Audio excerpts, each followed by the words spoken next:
नुआपड़ा जिला खड़ियाल अबकारी विभाग पक्षर निशा निवारण एवं अवैध परिवहन दिवस पालित हो यही उपलक्षे एक शोभायात्रा खड़ियाल नगर परिक्रमा करियछि।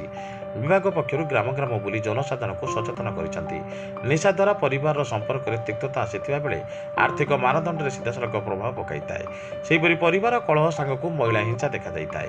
तेणु निशारू मुक्त होगा आह्वान करिसेंति। खड़ियाल अबकारी अधिकारी संजीव बेहरा, एएसआई हिंगुला दास, बायजंती सबर, मुरली सबर, रोशन विश्वाल, मधुसूदन सिंह प्रमुख जोग देइथिले। आज जून 26 को अंतर्जातीय ड्रग्स बा निशा निवारण अवैध परिवहन दिवस उपलक्षे आम खड़ियाल अबकारी विभाग जिते आम कार्यकारी बृंद समस्ते जाकि जिते स्कूल अच्छे टाउन एरिया आते कॉलेज अच्छे हॉस्पिटल सब जगह जाकि आम निशा ड्रग्स के निवारण करमा से उपरे आम विभिन्न सचेतनता कार्यक्रम करूँ। आउ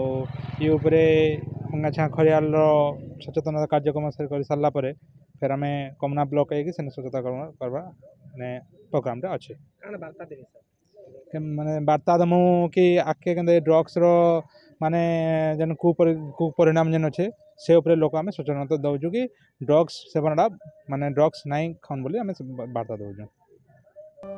नुआपड़ा जिलूर मुख्य प्रतिनिधि ओम प्रकाश चौधरी को रिपोर्ट, साई सत्य न्यूज।